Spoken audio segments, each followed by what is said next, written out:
جبهته بالأرض ثم يتبعونه صلى الله عليه وسلم. باب ما جاء في التشديد في من يرفع قبل الإمام أو يضع قبلهم. وبه قال حدثنا حفص بن عمر قال حدثنا شعبة عن محمد بن زياد عن أبي هريرة رضي الله تعالى عنه قال قال رسول الله صلى الله عليه وسلم أما يخشى أو قال ألا يخشى أحدكم إذا رفع رأسه والإمام ساجد أن يحول الله رأسه رأس حمار أو قال سورته سورة حمار. باب في من ينصرف قبل الإمام. وبه قال حدثنا محمد بن العلاء قال أخبرنا حفص بن بغيل الدهني قال حدثنا زائدة عن المختار بن فلفل عن أنس رضي الله تعالى عنه وعنهم أن النبي صلى الله عليه وسلم حثهم على الصلاة ونهاهم أن ينصرفوا قبل انصرافه من الصلاة. باب جماع. یہ حدثنا ربیع بن نافع، یہ پچھلے باب کی آخری حدیث ہے، اور حاصل اس کا یہ کہ امام سے مسابقت اور مبادرت نہیں ہونی چاہیے بلکہ متابعت ہونی چاہیے. چنانچہ دیکھو امام مالک رحمۃ اللہ علیہ کا مسلک ہے کہ فراغ امام کے بعد اگر کسی نے فراغ امام سے پہلے کسی نے اگر تکبیر کہی یا سلام پھیرا، اگرچہ مقارنت ہو تو نماز نہیں ہوگی. اس لیے معاقبت ہونی چاہیے، یعنی پہلے امام تکبیر کہے پھر مقتدی تکبیر کہے، پہلے امام سلام پھیرے پھر مقتدی سلام پھیرے. تو یہ امام مالک کا اس معاملے میں ذرا مسلک زیادہ ایسا ہے کہ احتیاط کا تقاضا کرتا ہے.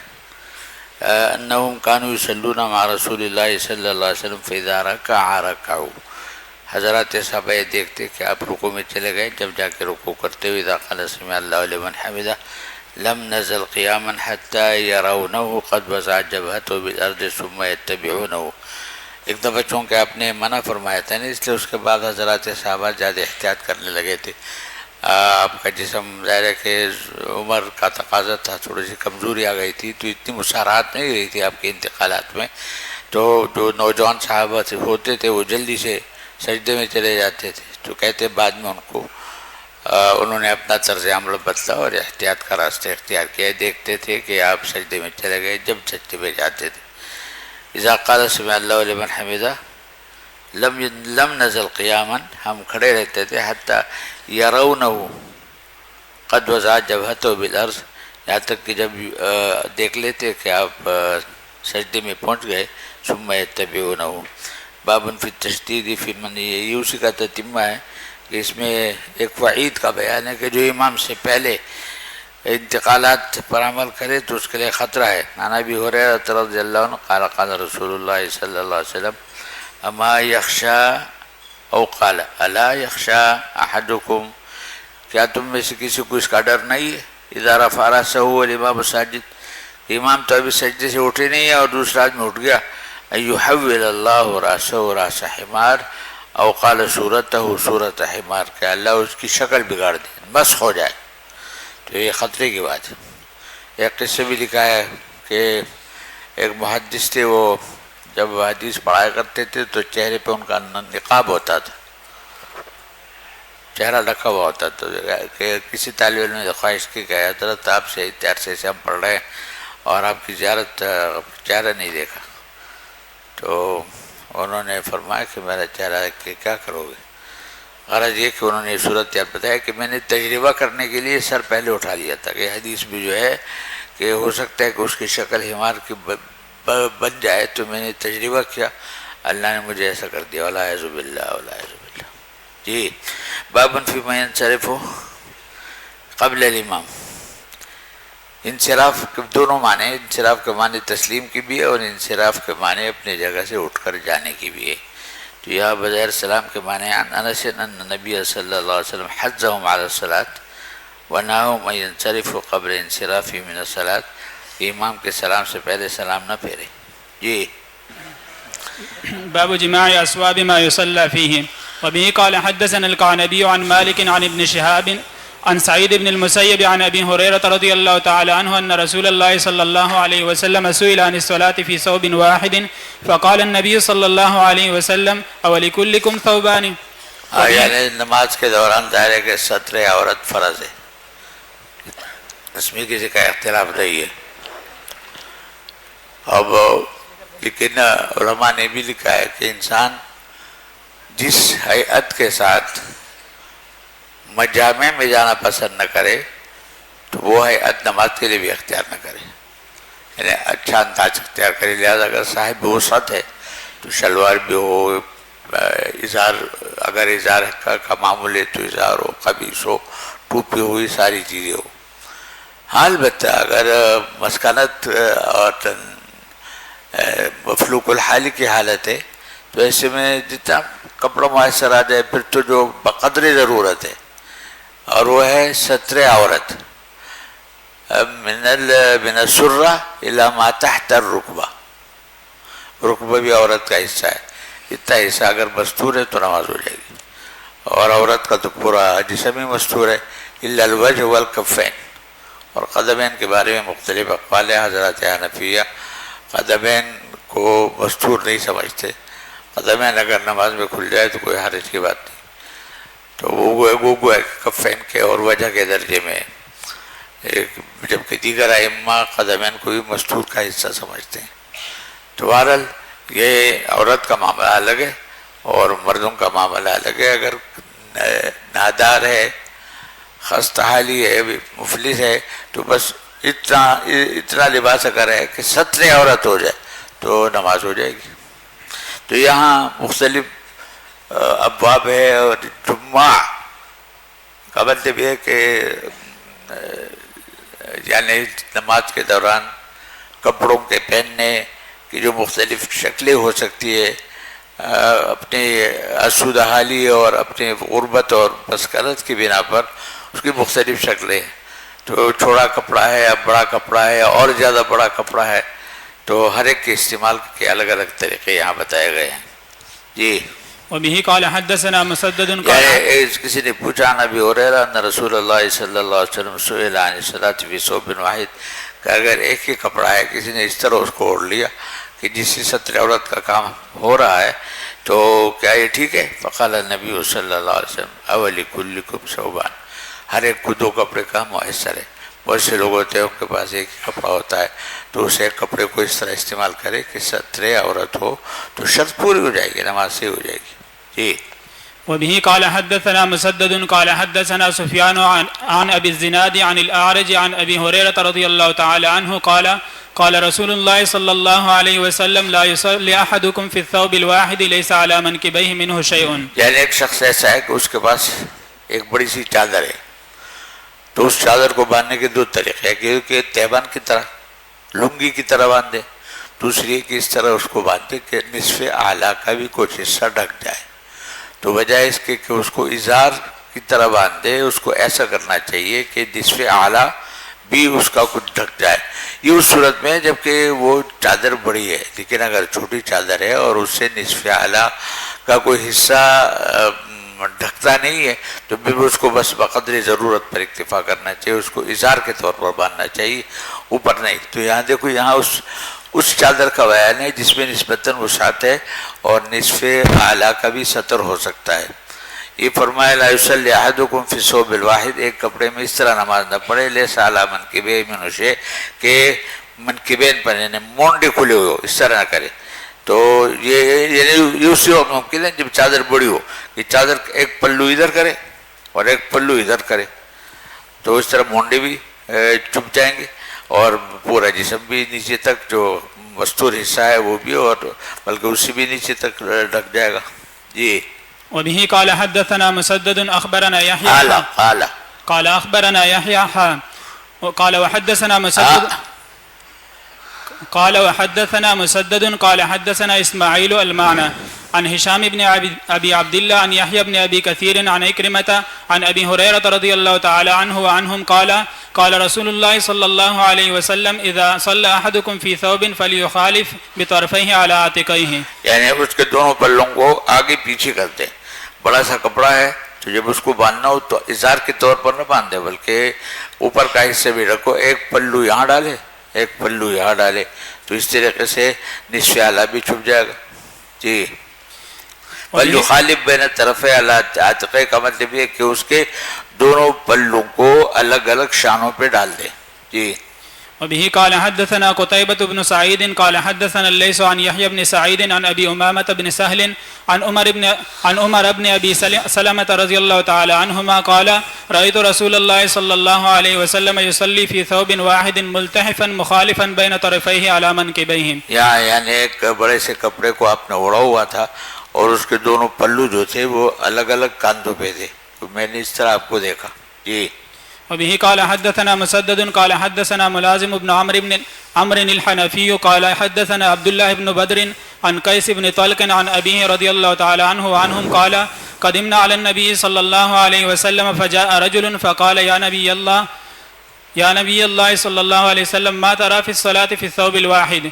قال فأطلق رسول الله صلى الله عليه وسلم إزاره طارق به رداءه فاشتمل بهما ثم قام فصلى بنا نبي الله صلى الله عليه وسلم فلما انقضى الصلاة قال أو كلكم يجد ثوبين؟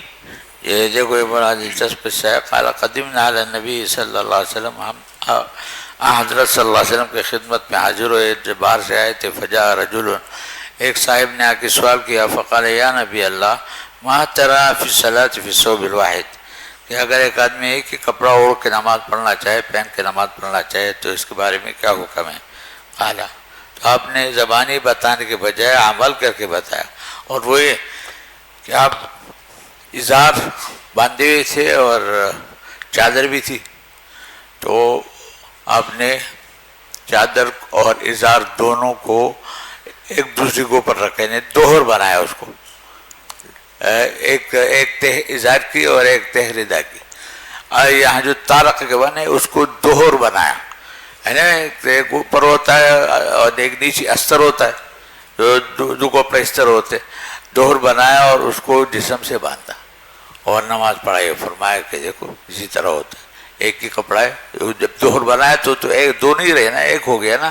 فرمایا کہ ہر ایک آدمی کے پاس تو دو کپڑے نہیں ہوتے. اس زمانے میں جو مسکنت کا زمانہ تھا، لہذا اگر اس طرح نماز پڑھنا چاہے تو کوئی حرج کی بات نہیں. یا فرمایا ما ترى في الصلاة في الثوب الواحد؟ قال فاطلق رسول اللہ صلی اللہ علیہ وسلم ازارہ، آپ نے اپنا ازار کھولا، طارق به رداءہ، اور ردا کو دوہر بنایا، یعنی دوہرا کر دیا اس کو. فاشتمل بہما، اور اسی کو اب اس مجموعے کو اوڑھ لیا. تو اب تو دو نہیں نا، ایک ہی عدد ہو گیا نا، پہلے دو عدد تھے. فاشتمل بہما، ان کو اوڑھ لیا. ثم قام فصلى بنا نبی اللہ صلی اللہ علیہ وسلم، پھر آپ نے نماز پڑھائی. فلما انقضى الصلاة، اور جب نماز سے فارغ ہو گئے، قال، فرمایا او كلكم يجد ثوبين، ہر ایک آدمی کو تو دو کپڑے میسر نہیں ہوتے نا، تو اس لیے اگر ایک کپڑا ہے تو اس کو اس طرح استعمال کر سکتے. جی. باب الرجل يعقد الثوب في قفاه ثم يصلي. وبه قال حدثنا محمد بن سليمان الأنباري قال حدثنا وكيع عن سفيان عن أبي حازم عن سهل بن سعد رضي الله تعالى عنهما قال لقد رأيت الرجال عاقدي أزرهم في أعناقهم من ذيك الإزار خلف رسول الله صلى الله عليه وسلم في الصلاة كأمثال الصبيان. فقال قائل يا معشر النساء لا ترفعن رؤوسكن حتى يرفع الرجال. سبحان اللہ. اس طرح کے مناظر گاؤں دیہات میں تو نظر آ سکتے ہیں، لیکن شہری زندگی میں یہ بات سمجھانا بھی مشکل ہے کہ کس طرح سے سمجھائے. فرمایا کہ یہاں جو صورت بتائی، فرمایا کہ جس طرح بچوں کو بعض اوقات ایک کپڑا پہنایا جاتا ہے، ایک کپڑا اس طرح پہنایا جاتا ہے نا، وہ سلا ہوا نہیں ہوتا. ایک سمجھ لو ایک بڑا سا رومال ہے، تو اس کو اس طرح بچے کو پہنا دیا جاتا ہے کہ ایک پلو ادھر کیا، ایک پلو ادھر کیا، گردن کے پیچھے لے جا کر اس میں گیرا باندھ دیا. آپ سمجھ گئے ہوں گے. ایک یعنی ایک کھلا کپڑا ہے، اس کو ادھر سے لپیٹا، دوسرا پلو ادھر سے لپیٹا، اور اس کے دونوں کونے تھے، کونے یہاں لا کے باندھی. اب وہ مضبوط ہے، بندھا ہوا ہے، اس کے پھسلنے اور اس کے اترنے کا کوئی سوال پیدا نہیں ہوتا. تو فرمایا کہ جس طرح بچوں کو اس طرح سے کپڑے پہنائے جاتے ہیں، میں نے دیکھا حضرات صحابہ بعض اوقات نماز پڑھ رہے تھے، پڑھتے ہوتے، اور یہ کیفیت ہوتی. دیکھو فرمایا کہ لقد رأيت رسول اللہ لقد رأيت الرجال عاقدي أزرهم في أعناقهم من ذيق الإزار، کہ میں نے صحابہ کو دیکھا کہ انہوں نے اپنے ازاروں کو اپنے گردنوں میں باندھا ہوا تھا. من ذیق الازار، اس لیے کہ وہ بڑی کشادہ چادر نہیں تھی کہ اوپر جس کے یعنی نصف اعلیٰ بھی ڈھک جاتا، اس کی صورت نہیں تھی. خلف رسول اللہ صلی اللہ علیہ وسلم، نماز میں آپ کے پیچھے صحابہ ہوتے تھے اور اس طرح انہوں نے ازار باندھا ہوا ہوتا تھا، کام سال سبیان، جیسا کہ بچوں کو بعض اوقات اس طرح کا کپڑا پہنایا جاتا ہے.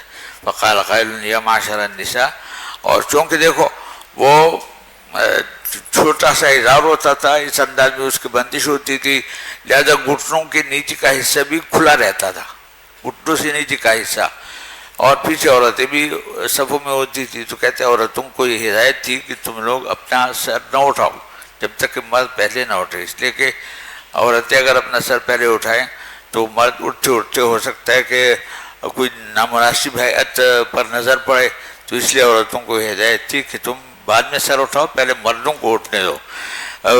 کامثال الصبیان فقال قائل یا معشر النساء لا ترفعن رؤوسکن حتى يرفع الرجال. جی باب الرجل يصلي في ثوب واحد بعضه على غيره. وبه قال حدثنا ابو الوليد الطيالسي قال حدثنا زائدة عن ابي حسين عن ابي صالح عن عائشة رضي الله تعالى عنها وعنهم ان النبي صلى الله عليه وسلم صلى في ثوب واحد بعضه علي. یہ سے پہلے حدیث گزری ہے کہ تہجد کی نماز میں بعض اوقات ایک بڑا سا کپڑا ہوتا تھا، کچھ حصہ آپ نے اڑا ہوا ہوتا تھا نماز کے دوران اور کچھ حصہ حضرت عائشہ کے جسم پر ہوتا تھا، تو ایسا بھی ہو سکتے. جی باب فی الرجل یصلی فی قمیص واحد. اصل چیز تو ہے نا ستر، لہٰذا ستر کا غرض اگر حاصل ہو جائے، جس طرح سے بھی حاصل ہو جائے، ازار کو باندھا جائے، ازار سے چھوٹا کپڑا ہے اس کو استعمال کیا جائے، یا قمیص ہے اور صرف ایک قمیص ہے، قمیص کے ساتھ کوئی ازار نہیں، کوئی شلوار نہیں، تو ایک قمیص میں بھی اگر ساتر ہے قمیص تو اس میں بھی نماز پڑھنے میں کوئی حرج نہیں. البتہ قمیص میں گریبان جو ہوتا ہے نا سامنے سے ہوتا ہے قمیص میں. تو یہ ایک صحابی نے سوال کیا کہ میں بعض اوقات شکار کھیلتا ہوں اور میرے پائے قمیص ہوتی ہے، اور شکاریوں کی جو قمیص ہوتی تھی اس زمانے میں اب بھی وہ چمڑے کا لباس ہوتا تھا تاکہ جھاڑی آئے کانٹے ان سے الجھن نہ ہو. تو میں قمیص میں نماز پڑھ سکتا ہوں؟ تو آپ نے فرمایا ہاں پڑھ سکتے ہیں قمیص میں. قمیص ہے اور نصف اسفل میں کچھ ہی نہیں ہے، صرف قمیص ہے، لیکن بڑے قمیص ہے جو ساتر ہے. اور فرمایا کہ دیکھو نماز پڑھ سکتے ہو لیکن ایک کام کرو، یہ جو گریبان ہے نا، بڑا سا گریبان ہوتا ہے بعض وقت لمبا سا، تو اس کو باندھ دو، وہ گریبان کھلا ہوا نہ ہو. ولو بشوکا، اگر تمہارے پاس باقاعدہ باندھنے کے لیے کوئی بٹن کوئی ایسا انتظام نہیں ہے تو کانٹے جو جنگل میں ہوتی ہے نا، کانٹے لگا کے باندھ دو. اس کا فائدہ کیا ہے؟ اس کا فائدہ یہ کہ جب رکوع سجدے میں آدمی جاتا ہے تو ایسا نہ ہو کہ خود اپنے حق میں گویا کہ وہ ستر عورت نہ کر سکے، اس کی اپنی عورت پر اپنی نگاہ پڑ جائے. بعض حضرات نے اس کو مفسد صلاۃ کہا ہے، جس طرح غیر کے سامنے کشف عورت مفسد ہے، اپنے سامنے بھی اپنے عورت کا کشف نماز کے دوران مفسد ہے. تو اس لیے فرمایا کہ اس گریبان کو باندھ دیا کرو، ولو بشوکا، اور کوئی چیز دستیاب نہ ہو تو کانٹے ہی لگا دو. پاکستان جب بنا نا شروع میں، پاکستان تو بالکل نوزائیدہ ملک تھا، انگریز نے سارے کارخانے سارے انڈسٹریز اس علاقے میں قائم کی تھی جو انڈیا کے پاس رہ گیا. یہ علاقہ بالکل بنجر تھا، یا کوئی کارخانہ نہیں تھا، کچھ نہیں تھا. مجھے وقت یاد ہے جب کپڑا راشن سے ملتا تھا، راشن سے، اس گھر پہ ایک خاص کپڑا ہوتا تھا، یا پہننے کا کپڑا تو راشن سے ملتا تھا، دکانوں میں کپڑا نہیں ہوتا تھا. اور لوگ جو ہے نا دفاتر دائرے کے سرکاری دفتر ہوتے تھے تو لوگ اپنے گھروں سے وہ کرسی اور میز لا کے دفتر میں انہوں نے رکھے. خزانہ خالی تھا، نیا ملک تھا، بالکل نوزائیدہ جس کو کہنا چاہیے. اور وہ جو کاغذ ہوتے ہیں نا، کاغذ کو جوڑنے کے لیے آل پن، تو پن بھی نہیں، کانٹوں سے جوڑتے تھے کاغذات کو. تو جہاں کہتے ہیں ضرورت ایجاد کی ماں ہے نا، تو اس طریقے سے بھی یعنی اس طرح پاکستان کی زندگی شروع ہوئی. تو یہاں بھی کہ اگر باقاعدہ گریبان کو باندھنے کی کوئی چیز دستیاب نہیں ہے تو کانٹے تو ہے جنگل میں، تو اس لیے کانٹوں سے جوڑو اس کو. جی وبه قال حدثنا القعنبي قال حدثنا عبد العزيز عن ابن محمد عن موسى بن ابراهيم عن سلمة بن الأكوع قال قلت يا رسول الله صلى الله عليه وسلم إني رجل أسيد أفأصلي في القميص الواحد قال نعم وازرره ولو بشوكة. میں ایک شکاری آدمی ہوں، شکار پہ جایا کرتا ہوں. اب فصلی فی القمیص الواحد، تو شکار کے دوران ایک ہی قمیص ہوتی ہے، کیا اسی ایک قمیص میں نماز پڑھ لیا کروں؟ قال نعم. وہ ضرور ہو زر کہ مانے وہی جو بٹن سا ہو، گنڈی جس کو کہتے ہیں، گنڈی لگاؤ، ولو بشوکا، اگرچہ کانٹے ہی ہو. جی. وبه قال حدثنا مسدد بن محمد بن حاتم بن بزيع قال حدثنا يحيى بن أبي بكير عن إسرائيل عن أبي حومل العامري قال أبو داود كذا قال وهو أبو حرمل عن محمد بن عبد الرحمن عن أبي بكر عن أبي عن محمد بن عبد الرحمن بن أبي بكر عن أبيه رضي الله تعالى عنه وعنهم قال أمنا جابر بن عبد الله في قميص ليس عليه رداء فلما انصرف قال إني رأيت رسول الله صلى الله عليه وسلم يصلي في قميص. قال أمنا جابر بن عبد الله في قميص ليس عليه رداء. کہ حضرت جابر بن عبداللہ ایک دفعہ ہمارے امام بنے تھے، تو اس دوران انہوں نے سیب قمیص پہن رکھی تھی اور کوئی چادر وادر اور کوئی چیز نہیں تھی. لیس علیہ رداء، چادر وادر کچھ نہیں تھی. فلم انصرفا، پھر جب انہوں نے سلام پھیرا تو ہو سکتا ہے کسی نے تعجب کا اظہار کیا ہو، یا ویسی بعض اوقات جو انسان کی شکل جو ہے ایک مجسم سوالیہ نشان بن جاتی ہے، آپ نے محسوس کیا ہو تو وہ دفع دخل مقدر ہے. قال انی رأیت رسول اللہ صلی اللہ علیہ وسلم یصلی فی قمیص، کہ میں نے جس طرح میں نے قمیص میں نماز پڑھی، نبی کریم صلی اللہ علیہ وسلم کو میں نے دیکھا ہے کہ آپ نے ایک قمیص میں نماز پڑھی. جی. باب اذا كان ثوبا ضيقا. وبه قال حدثنا هشام بن عمار وسليمان بن عبد الرحمن ويحيى بن فضل السجستاني قالوا حدثنا حاتم يعني بن اسماعيل قال حدثنا يعقوب بن مجاهد ابو حرزة ابو حزرة عن عبادة بن الوليد عن الوليد بن عبادة بن الصامت قال اتينا جابرا يعني ابن عبد الله قال سرت مع رسول الله صلى الله عليه وسلم في غزوة فقام يصلي وكانت علي بردة ذهبت أخالف بين طرفيها فلم تبلغ لي وكانت لي ذباذب سرت فنكستها ثم خالفت بين طرفيها ثم تواقصت عليها لا تسكت ثم جئت حتى قمت عن يسار رسول الله صلى الله عليه وسلم فأخذ بيدي فأدارني حتى أقامني عن يمينه فجاء ابن صخر حتى قام عن يساره فأخذنا بيديه جميعا حتى أقامنا خلفه. قال وجعل رسول الله صلى الله عليه وسلم يرمقني وأنا لا أشعره ثم فطنت به فأشار إلي أن أتزر بها فلما فرغ رسول الله صلى الله عليه وسلم قال يا جابر قلت لبيك يا رسول الله صلى الله عليه وسلم قال إذا كان واسعا فخالف بين طرفيه وإذا كان ضيقا فاشدد على حقوك. یہ حضرت جابر بن عبداللہ کی حدیث ہے، بڑی لمبی حدیث ہے، آپ پڑھیں گے انشاءاللہ. مسلم میں آخر میں ہے حدیث جابر الطویل و قصۃ ابی یسر.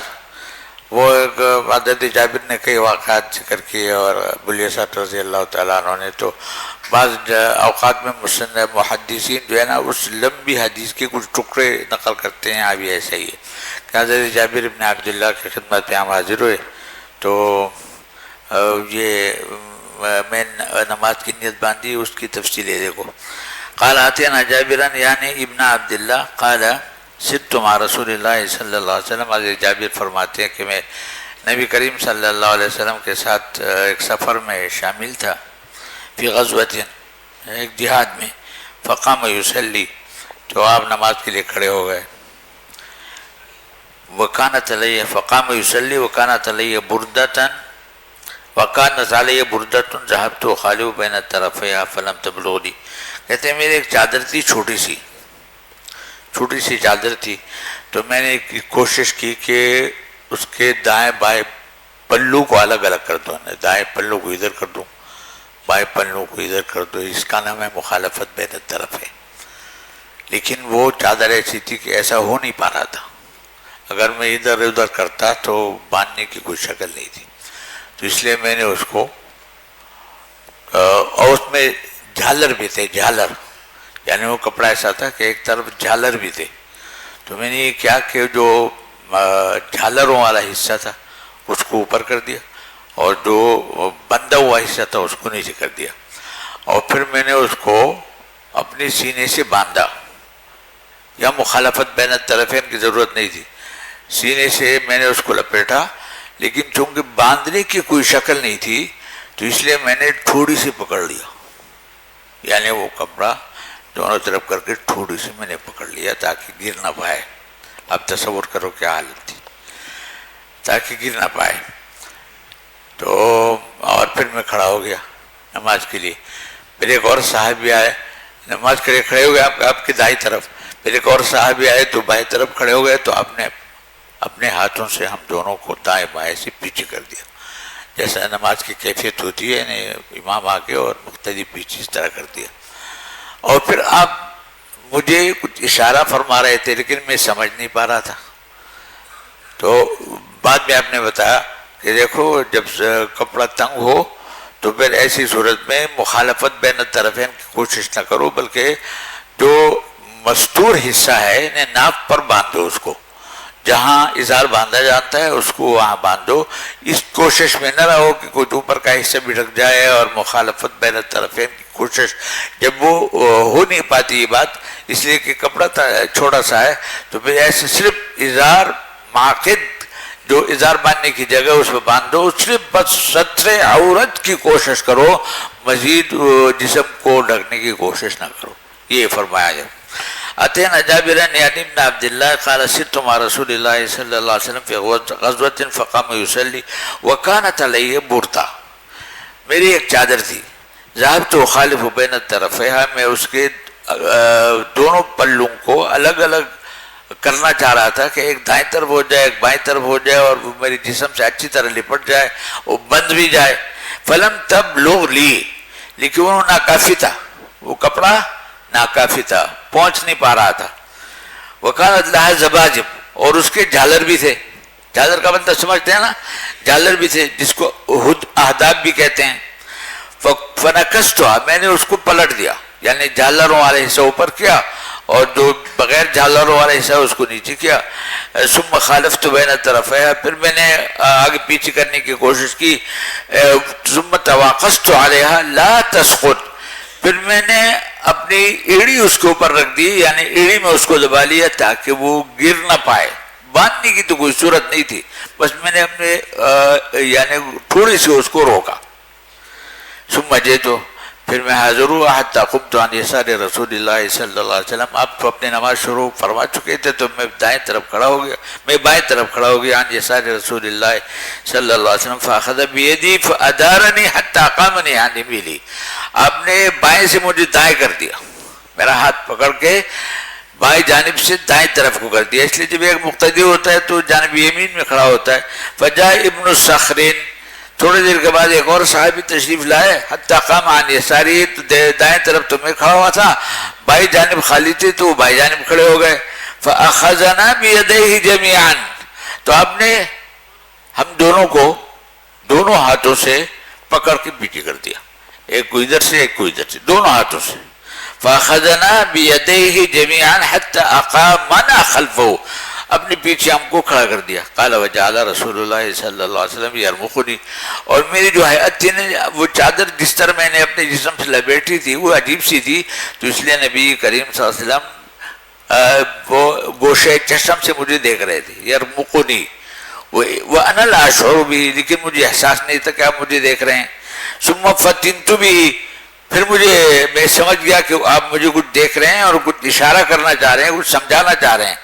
فاشار الیہ ان انتظر بها، تو آپ نے پھر وہ نماز کے دوران اشارے سے مجھے سمجھایا کہ دیکھو جس انداز میں تم نے اس کپڑے کو پکڑا ہوا ہے سطر کے لیے یہ صحیح نہیں ہے، اس کو ازار کے طور پر باندھو، اوپر تک لے جانے اور ٹوڑی میں دبانے کی کوشش نہ کرو بلکہ اس کو ازار بنا لو. انتظر بها، بس یہ تو نماز کے دوران ہی ہوا جو کچھ ہوا. فلما فرغ رسول اللہ صلی اللہ علیہ وسلم قال یا جابر، قلت لبیک یا رسول اللہ. قال اذا كان واسعا، کہ اگر بڑا کھلا کپڑا ہو گشادہ، فخالف بین طرفے، تو پھر تو ٹھیک ہے، ایک پلو ایک طرف ایک پلو ایک طرف، اور اس کو جس میں سطر کے ساتھ ساتھ جو ہے نا جس میں اعلیٰ کا بھی کچھ حصہ لگ جائے گا، مخالفت بین الطرفین کرو.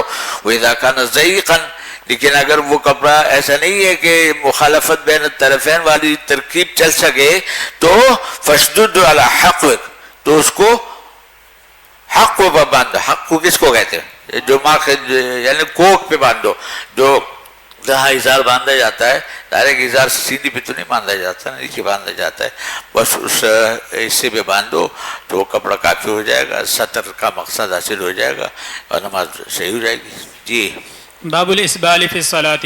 وبه قال حدثنا موسى بن إسماعيل قال حدثنا أبان قال حدثنا يحيى عن أبي جعفر عن عطاء بن يسار عن أبي هريرة رضي الله تعالى عنه وعنهم قال بينما رجل يصلي مسبلا إزاره إذ قال له رسول الله صلى الله عليه وسلم اذهب فتوضأ فذهب فتوضأ ثم جاء ثم قال اذهب فتوضأ فذهب فتوضأ ثم جاء فقال له رجل يا رسول الله صلى الله عليه وسلم ما لك أمرته أن يتوضأ قال إنه كان يصلي وهو مسبل إزاره وإن الله جل ذكره لا يقبل صلاة رجل مسبل إزاره.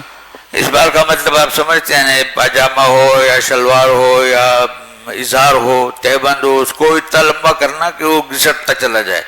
یہ عام طور پر جو ہے جو ناک نخرے والے لوگ ہوتے ہیں، خیالہ والے، گھمنڈ والے، بڑے نشے والے، تو وہ نشے والے لوگ یہ حرکت کرتے ہیں کہ اوپر نہیں باندھنا چاہتے. آپ دیکھیں گے گاؤں گوٹھوں میں بعض اوقات بہت تہبند اور سب وہ لنگی اور وہ گھسٹتی جا رہی ہے، تو یہ ہے اسبال.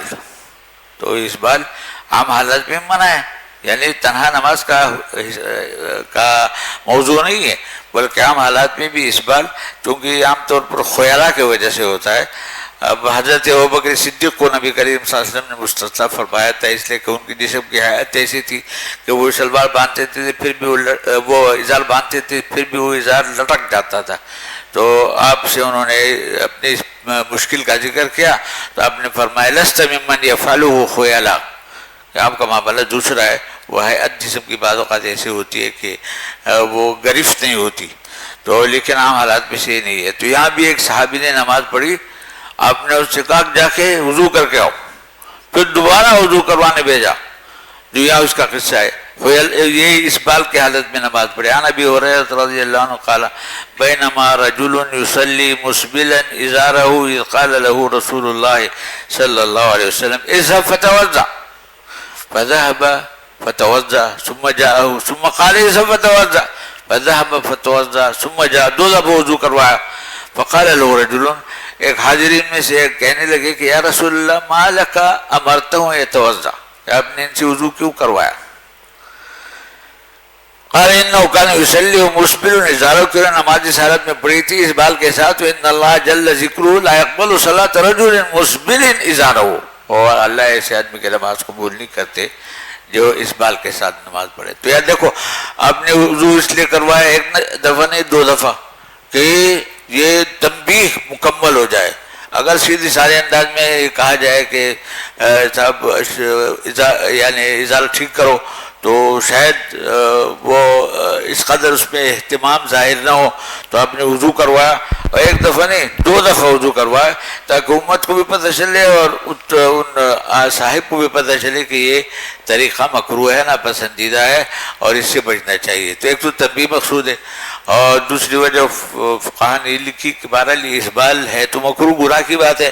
تو آپ نے وضو اس لیے کروایا کہ وضو سے طہارت ظاہر حاصل ہوتی ہے، اور طہارت ظاہر جو ہے نا یہ طہارت باطن کا ذریعہ بن جاتی ہے. تو اسبال ایک گناہ ہے، ایک ظلمت ہے، ایک باطنی روگ ہے، اور وضو جو ہے وہ ایک ظاہری جسم کی صفائی ہے.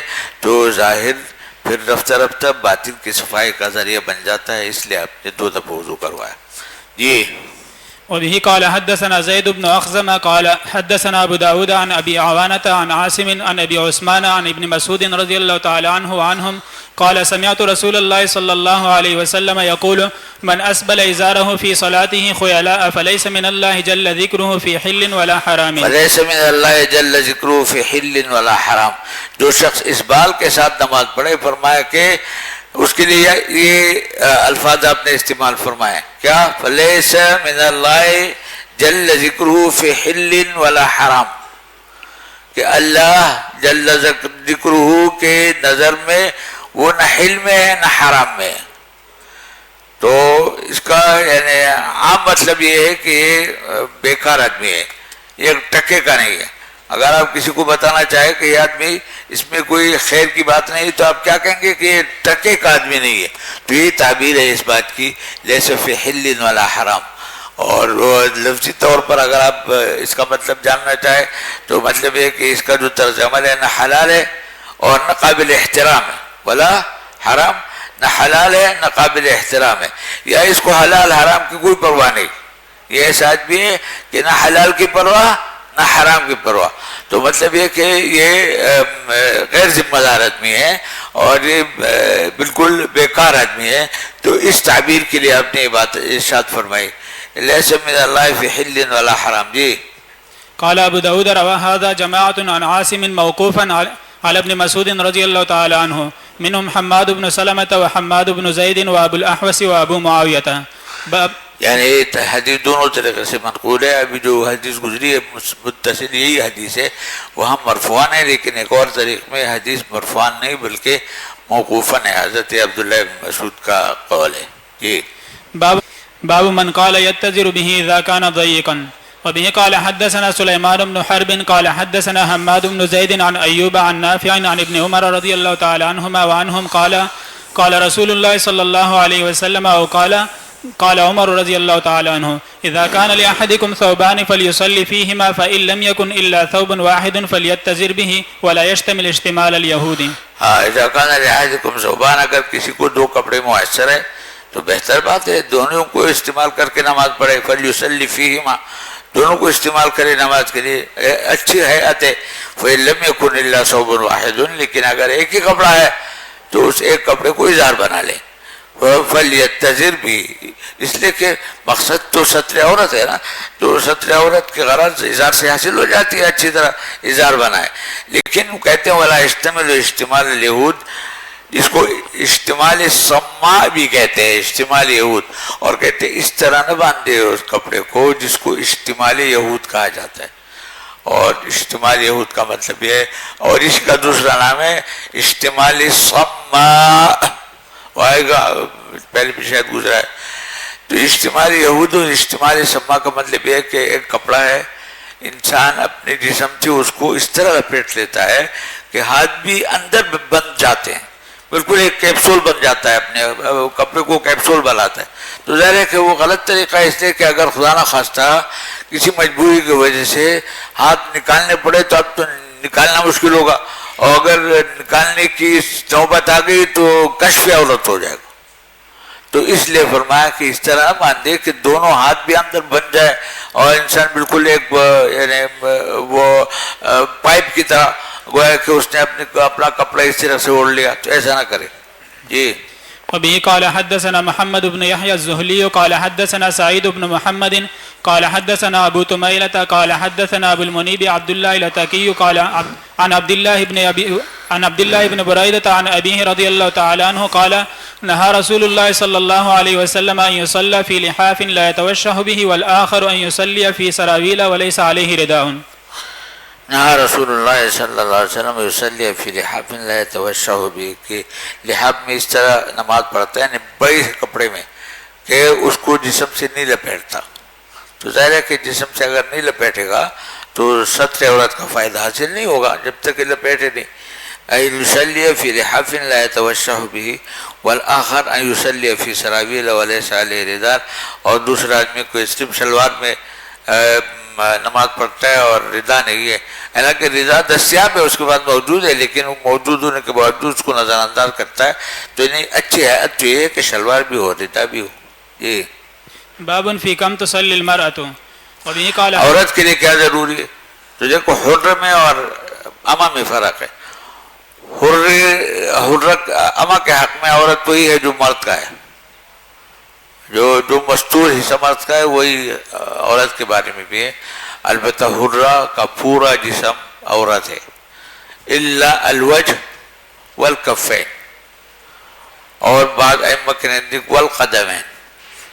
اس کے علاوہ یعنی کفین سے مراد بھی زن تک، اس کے علاوہ اگر کوئی حصہ کھل جائے تو نماز فاسد ہو جائے گی. کتنا حصہ؟ احناف کے نزدیک ربع عضو کے باقاعدہ سر ہے، سر کے اوپر دوپٹہ ہے، تو اور دوپٹہ بھی شفاف نہیں ہونا چاہیے کہ بال نظر آ رہے ہوں. ایسا دوپٹہ گہرا ہونا چاہیے، صرف خانہ پوری نہ ہو بلکہ جس کو ڈھکنا کہتے ہیں اچھی طرح سے سر ڈھک جائے. تو اگر سر کا ایک چوتھائی سے کھل گیا تو بات فاسد ہو جائے گی. یہی پورا جسم اس کا ما عدا الکفین و ما عدا الوجه و ما عدا القدمین عند البعض، یہ سارا کا سارا ایسا مستور ہے. جی. وبه قال حدثنا الكعنبي عن مالك عن محمد بن زيد بن كنفذ عن أمه أنها سألت سلمة رضي الله تعالى عنها ماذا تصلي فيه المرأة من الثياب؟ فقالت تصلي في الخمار والدرع السابغ الذي يغيب ظهور قدميها.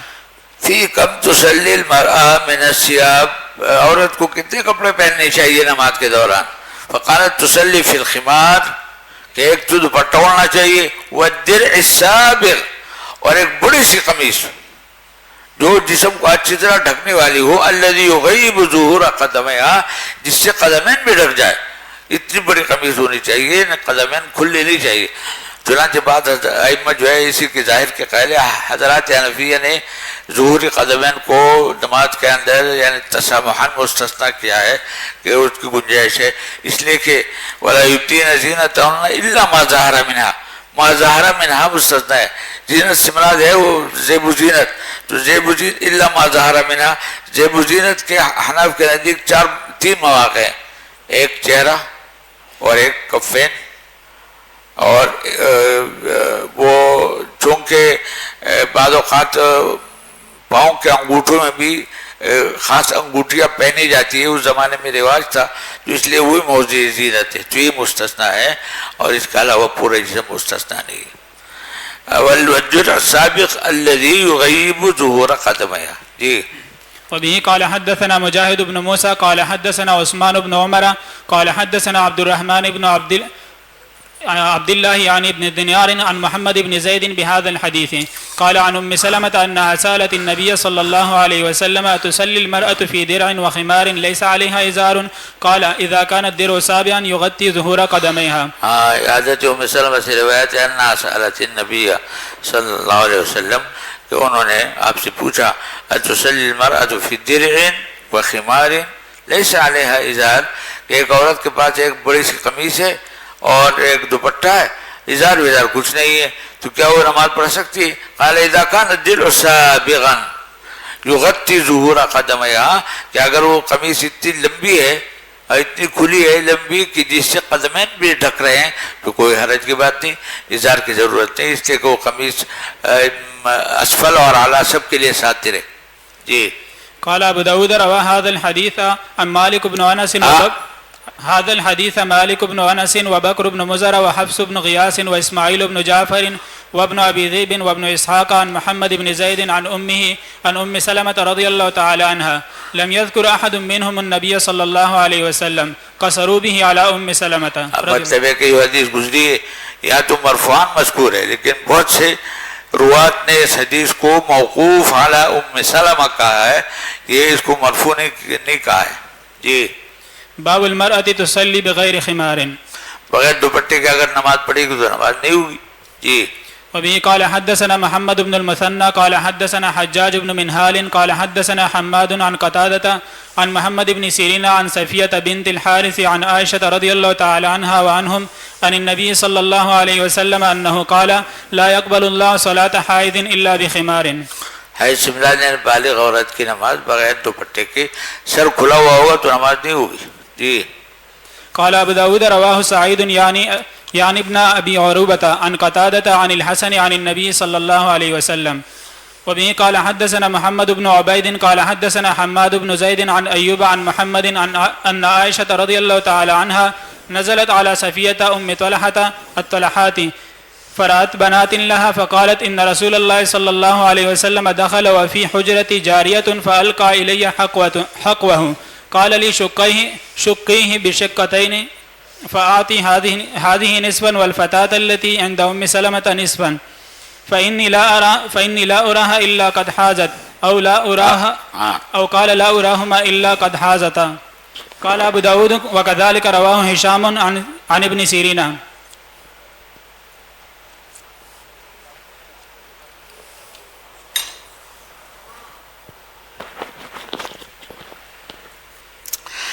عن ایوب عن محمد عائشہ رضی اللہ تعالی عنہ نظرت علی صفیۃ ام طلحہ الطلحات. ام المومنین حضرت عائشہ ایک خاتون کے پاس گئی. خاتون کی کیا یعنی کیا ذکر ہے؟ ام طلحہ الطلحات، یعنی اس نام سے معروف تھی، ام طلحہ طلحات. طلحہ طلحات کا کیا مطلب ہے؟ تو شرح حدیث نے لکھا ہے کہ 4-5 حضرات تھے جو جود و سخا میں بہت پیش تھے، اور ہر ایک کا نام طلحہ تھا، اور طلحہ کے ساتھ ساتھ ہر ایک کا ایک لقب بن گیا تھا. کسی کا لقب تھا طلحہ الخیر، کسی کا لقب تھا طلحہ الفیاض، کسی کا لقب تھا طلحہ الندى، کسی کا لقب تھا طلحہ الجواد. یہ سب سخاوت کے معنی ہیں نا.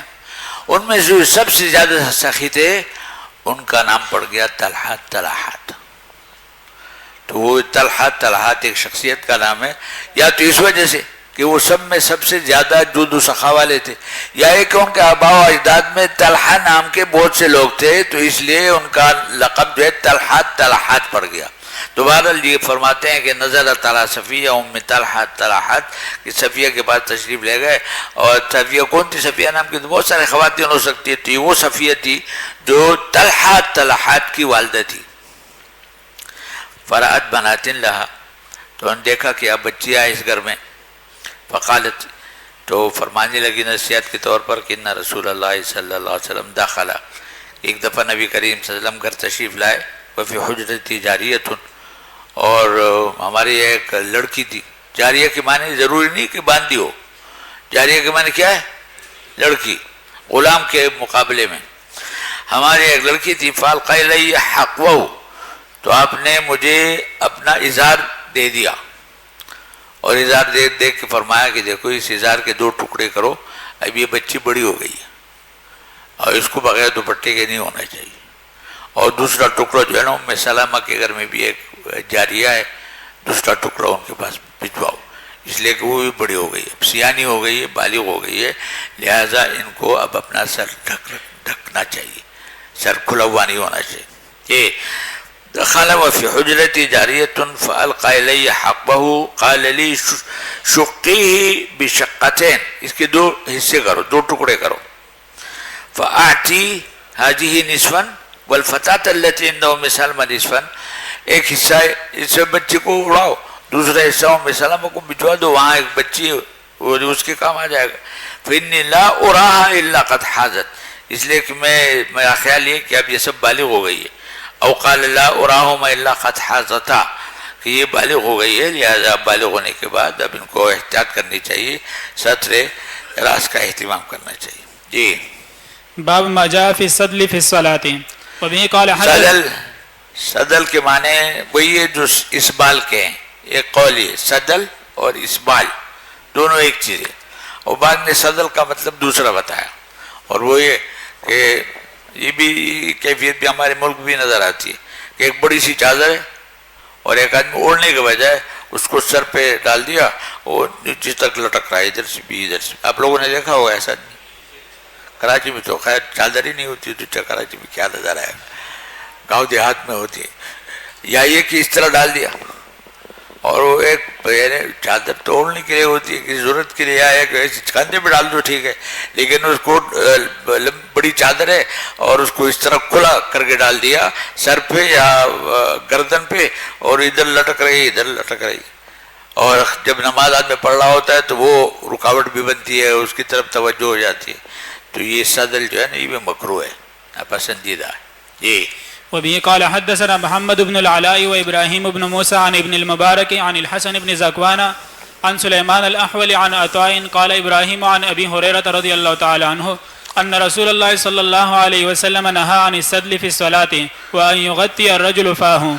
ایک تو صدل نہیں کرنا چاہیے، دوسرے کچھ لوگ ایسے ہوتے ہیں چادر باندھتے ہیں اور کس کے باندھتے ہیں، لپیٹتے ہیں، اور اس طرح کس کے لپیٹتے ہیں کہ منہ کو بھی بند کر دیتے ہیں، ڈھاٹا ہو جاتا ہے وہ ڈھاٹا. تو ایسے میں جب ڈھاٹا ہو جائے گا، بالکل منہ بند ہو جائے گا، تو تلفظ بھی مشکل ہوگا. پڑھنا بھی مشکل ہوگا. تو یہ پسندیدہ بات نہیں ہے.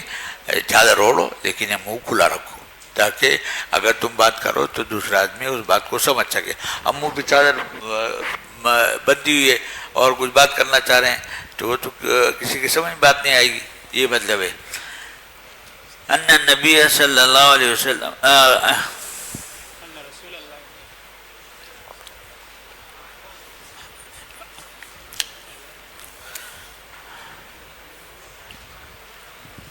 ان رسول اللہ صلی اللہ ان رسول اللہ صلی اللہ علیہ وسلم نہا عن السدل فی الصلاۃ. ایک تو اس بات سے معنی فرمایا وَيُغَطِّيَ الرَّجُلُ فَاهُ، اور دوسرے اس بات سے کہ چادر اس طرح پہنے کہ منہ کو اچھی طرح ڈھکے، جس کو اردو میں ڈھاٹا باندھنا کہتے ہیں.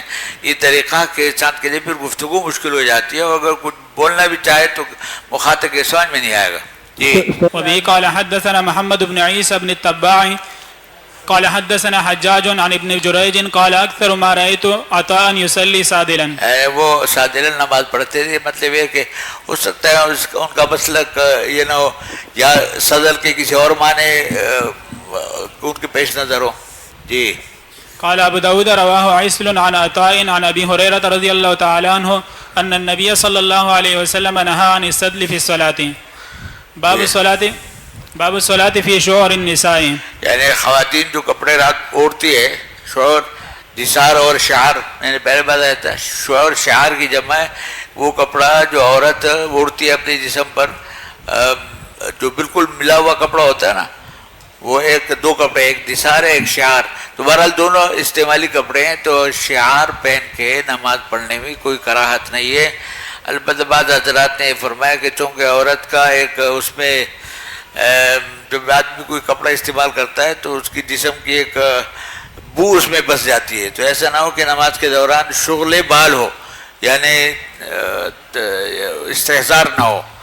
تو لیکن اگر پاک ہے تو کوئی حرج کی بات نہیں. عن عائشہ رضی اللہ تعالیٰ عنہ قالت کان رسول اللہ صلی اللہ علیہ وسلم لا يصلي في شعورنا او قال في لحوفنا. قال عبداللہ شک ابی. مختلف اوقات کی بات ہے، یعنی ثابت بھی ہے اور ثابت نہیں بھی ہے. جی. ابھی قال حدثنا عبید اللہ بن معاذ قال حدثنا ابی قال حدثنا الاشعث عن محمد عن عبد الله بن شقيق عن عائشة رضي الله تعالى عنها قالت كان رسول الله صلى الله عليه وسلم لا يصلي في شعورنا او قال لحفنا. قال عبید اللہ شک ابی. باب الرجل يصلي عاقصا شعره. عاقصا شعره کا مطلب دیکھو عورتوں کے جو بال ہوتے ہیں تو عورتیں تو یہ کرتی ہے کہ بالوں کو جمع کر کے پیچھے چوڑا باندھ دیتی ہے، لیکن مرد نے اگر بال رکھے تو اس کو پیچھے کر کے جوڑا نہیں باندھنا چاہیے. عورت تو ستر شعر کی مکلف ہے، اس لیے اس کے لیے تو جوڑا باندھنا ضروری ہے، لیکن مردوں نے اگر بال رکھے ہیں تو پیچھے سے باندھنا نہیں چاہیے، ان کو اپنی ہیئت پر رکھنا چاہیے. اس لیے کہ جس طرح جسم کے دیگر اعضاء سجدہ کرتے ہیں بال بھی سجدہ کرتے ہیں، تو زبردستی ان کو باندھ کے پیچھے کی طرف لے جانا یہ گویا کہ ان کو سجدے سے محروم کرنا ہے، تو اس لیے یہ منع ہے. مردوں کے حق میں ممانعات ہے، عورتوں کے حق میں نہیں. جی. وبه قال حدثنا الحسن بن ابي علي قال حدثنا عبد الرزاق عن ابي جريج قال عن ابن جريج قال حدثني عمران بن موسى عن سعيد بن ابي سعيد المقبري يحدث عن أبيه أنه رأى أبا رافع مولى النبي صلى الله عليه وسلم مر بحسن بن علي رضي الله تعالى عنهما وهو يصلي قائما وقد غرز ظفره في كفاه. ابو رافع فرماتے ہیں مولا نبی صلی اللہ علیہ وسلم جو نبی کریم صلی اللہ علیہ وسلم کے معتق تھے کہ نبی کریم صلی اللہ علیہ وسلم مر بحسن بن علی، کہ حسن بن علی کے پاس سے گزر ہوا. عن ابی سعید المقبری، یہ موسیٰ بن سعید ابن ابی سعید اپنے ابو سعید المقبری سے روایت کرتے ہیں کہ ان کا گزر ہوا حسن ابن علی سے، حسن ابن علی کے پاس سے. وہ یصلی قائما وقد غرز ظفرہ فی قفا، کہ وہ نماز پڑھ رہے تھے کھڑے ہو کے اور انہوں نے اپنے بال مینڈی گدی کی طرف گاڑ رکھی تھی. وہ اپنے بال گاڑ رکھے تھے، گاڑ رکھے باندھ رکھے تھے.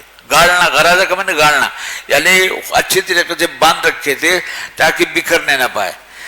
قائما وقد غرز ظفرہ فی قفا، ظفورہ بھی کہہ سکتے ہیں اس کو، ظفرہ بھی، کہ اپنے بالوں کو انہوں نے گدی میں گاڑ رکھا تھا. گاڑنے کا کیا مطلب ہے؟ باندھ رکھا تھا. فحلها ابو رافع، تو حضرت ابو رافع نے وہ نماز کے دوران ہی ان کے بال کھول دیے. فلتفت حسن الیہ مغضبا، حضرت حسن کے ساتھ معاملہ کیا تو انہوں نے ذرا گور کے دیکھا. کس کو گور کے دیکھا؟ ابو رافع کو.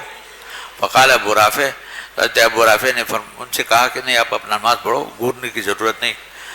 ابو رافع اقبل علی صلاتک ولا تغضب، ابھی گورنے کی ضرورت نہیں اور غصہ ہونے کی. فإني سمعت رسول اللہ صلی اللہ علیہ وسلم یقول، اور دیکھو میں نے جو عمل کیا نا تو میرے سامنے نبی کریم صلی اللہ علیہ وسلم کی حدیث ہے، آپ نے فرمایا ذالک کفل الشیطان، کہ یہ شیطان کی نشست ہے. یعنی اس طرح اگر کوئی مرد اپنے بالوں کو پیچھے باندھ دے تو وہ وہاں شیطان بیٹھ جاتا ہے. ذالک کفل الشیطان یعنی مقعد الشیطان، وقت کی کیا نشست. شیطان اپنی نشست کہاں بناتا ہے؟ ان بالوں میں جو بندے ہوئے ہو، کہ ان کو محروم کرتا ہے سجدے سے. یعنی مغرض ظفری، مقعد شیطان سے کیا مراد ہے؟ یعنی وہ جگہ جہاں بالوں کو اس نے گاڑ رکھا ہے، باندھا ہے، تو بندھنے کے بعد وہ جگہ شیطان کی گویا نشست بن جاتی ہے. تو اس لیے اس کو باندھنا ہی نہیں چاہیے تاکہ شیطان کی نشستی نہ بنے. جی. وبه قال حدثنا محمد بن سلمة قال حدثنا ابن وهب عن عمرو بن الحارث أن بكيرا حدثه أن كريبا مولى ابن عباس حدثه أن عبد الله بن عباس رأى عبد الله بن الحارث يصلي ورأسه معقوس من ورائه فقام وراءه فجعل يحله وأقر له الآخر. فلما انصرف أقبل إلى ابن عباس رضي الله تعالى عنهما فقال ما لك ورأسي؟ قال إني سمعت رسول الله صلى الله عليه وسلم يقول إنما مثل هذا مثل الذي يصلي وهو مكتوف. دیکھو دلچسپ حدیث ہے. کہتے ہیں کہ ان عبداللہ ابن عباس رأى عبداللہ ابن الحارث، حضرت ابن عباس نے عبداللہ ابن الحارث کو دیکھا، یصلی وہ نماز پڑھ رہے ہیں، ورأسه معقوس من ورائه اور بال پیچھے سے بندھے ہوئے. تو کیا ہوا؟ فقام وراءه، حضرت ابن عباس ان کے پیچھے کھڑے ہو گئے. کس کے پیچھے؟ عبداللہ ابن الحارث کے پیچھے. فجعل يحله اور بال کھولنے لگے. وقر له الآخر اور دوسرے مزاحمت نہیں کی، برقرار رہے. کس نے مزاحمت نہیں کی؟ عبداللہ ابن الحارث نے. یعنی انہوں نے موقع دیا کہ وہ کھولے. نماز کے دوران ظاہر ہے کہ کیا کہتے ہیں؟ فلما انصرف، جب نماز سے فارغ ہو گئے، اقبل الی ابن عباس، تو اب متوجہ ہو گئے حضرت ابن عباس کی طرف اور کہنے لگے فقال ما لک ورأسی، آپ کو میرے سر سے کیا لینا دینا تھا؟ کیا اچھا روکار تھا؟ میرے بال کیوں آپ نے کھولے؟ ما لک ورأسی. قال، تو حضرت ابن عباس نے وجہ بتائی، انی سمعت رسول اللہ صلی اللہ علیہ وسلم یقول انما مثل هذا مثل الذی یصلی ومکتوف، کہ اس آدمی کی مثال ایسی ہے جیسے کہ مکتوف کی مثال ہوتی ہے. مکتوف ایک آدمی ہے، اس کے ہاتھ پیچھے گردن پہ باندھو رسی سے، تو ظاہر ہے کہ بے چینی کی بات ہے نا، اور پھر ہاتھ سجدہ نہیں کر سکیں گے، سجدے میں ان کا حصہ نہیں ہوگا. تو جس طرح مکتوف ہونا پسندیدہ نہیں ہے اور ہاتھوں کو گویا کہ سجدے سے محروم کرنا ہے، اسی طرح معقوس ہونا بھی پسندیدہ نہیں ہے. اس لیے میں نے آپ کے بال کھولے. جی استاذ سؤال. ارشاد. استاذ ما هو حكم استرسال الأشعار على الجبين؟ يعني ما في بأس، يجوز؟ ما في بأس، ما في حرج، لكن الأحسن أن يفرق، أي يفرق بين اليمين والشمال كما كان رسول الله صلى الله عليه وسلم يفرق. جی. باب الصلاة في النعل. وبه قال حدث. جوتا پہن کے نماز پڑھنا، اگر جوتا پاک ہے تو نماز پڑھنے میں کوئی حرج نہیں، پاک اگر ہے تو اس کا اطمینان ہے. البتہ ظاہر ہے کہ یہ حالات سے اس کا تعلق ہے. صاف ستھری مسجد ہے اور سنگ مرمر کی بنی ہوئی مسجد ہے، اور ایسے میں اگر کوئی اور ماحول ایسا ہے کہ لوگ جوتے کو مسجد کے اندر لے جانا پسند نہیں کرتے، تو ایسے میں اگر کوئی شخص اس حدیث پر عمل کرنا چاہے تو فتنہ ہو جائے گا، تو وہ بچنا چاہیے. لیکن بہرحال اس زمانے میں چونکہ یہ یہود و نصارہ کا شعار تھا، کیا؟ جوتے پہن کے عبادت کرنا نہیں، جوتے اتار کے عبادت کرنا. فخلع نعلیک سے ان کا استدلال ہوتا تھا. تو اس لیے آپ نے فرمایا کہ خالف الیہود، وہ جوتا پہن کے عبادت کو جائز نہیں سمجھتے، لیکن ہمارے یہاں تو اگر جوتا پہنا ہے کسی نے اور پاک جوتا ہے تو اس میں عبادت کرنے میں کوئی حرج نہیں، تو مخالفت مقصود ہے۔ علماء نے لکھا ہے کہ اب معاملہ بدل گیا، اب یہود و نصارہ جوتا اتار کے نہیں، جوتا پہن کے عبادت کرتے ہیں۔ آپ کسی چرچ میں جائیں تو وہاں جو لوگ آتے ہیں اور خاص انداز میں بیٹھتے ہیں، جوتا نہیں اتارتے اور وہ اپنی عبادت کرتے ہیں۔ کراچی میں کئی چرچ، تو اس لیے اب چونکہ دار و مدار مخالفت پر ہے نا، تو اس زمانے میں مخالفت کی بنیاد یہ تھی، اب مخالفت کی بنیاد دوسری ہے، اور پھر چونکہ اب ایک تصور قائم ہو گیا ہے، اور جوتوں کے بارے میں عام طور پر یہ خیال ہوتا ہے کہ وہ گندے سندے ہوتے ہیں، گندگی سے گزرتے ہیں، اس لیے بچنا چاہیے۔ لیکن اگر کوئی شخص مبتلا ہو جائے کسی صحرا میں، کسی کچی زمین میں نماز پڑھ رہا ہے اور جوتوں کے بارے میں اطمینان ہے کہ وہ پاک ہے، تو کوئی حرج کی بات نہیں، نماز پڑھ سکتا ہے۔ جی وبه قال حدثنا مسدد قال حدثنا يحيى عن ابن جريج قال حدثني محمد بن عباد بن جعفر عن ابن سفيان عن عبد الله بن السائب رضي الله تعالى عنهما قال رأيت النبي صلى الله عليه وسلم يصلي يوم الفتح ووزع عليه عن يساره.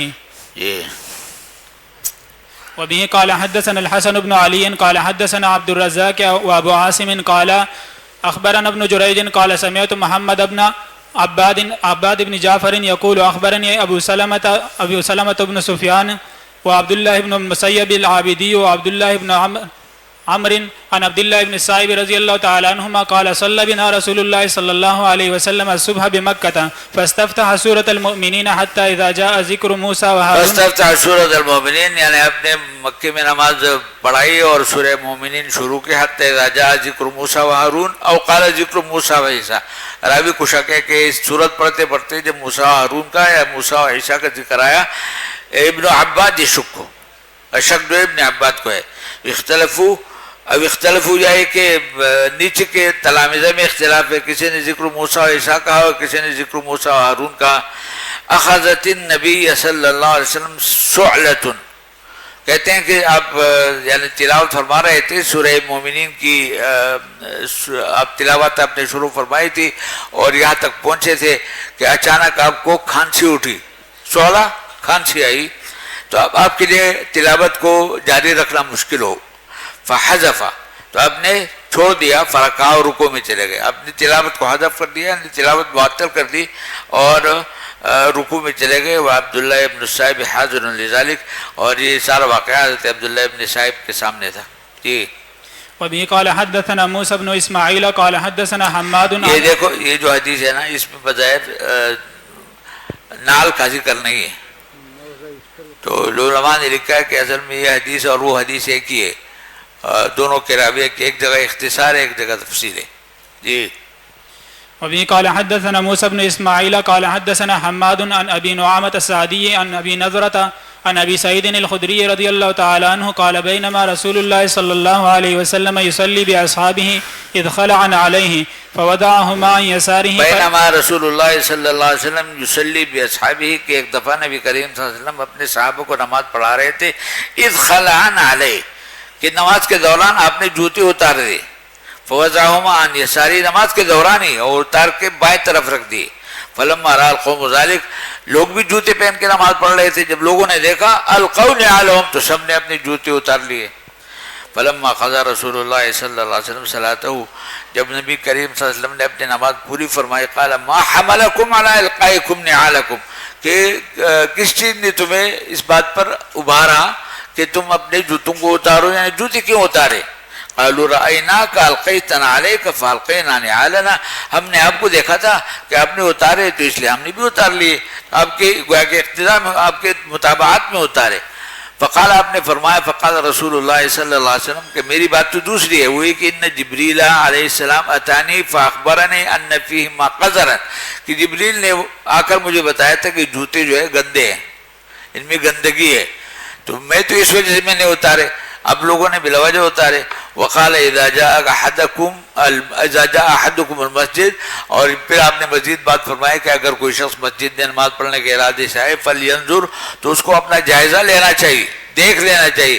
فإن رأى في نعليه قذرا، اگر اپنے جوتوں میں کوئی گندگی دیکھے او اذن فلیمسح ہو تو اس کو پوچھ دے، صاف کرے، ولیصلی فیہما، پھر نماز پڑھنا چاہے تو پڑھے۔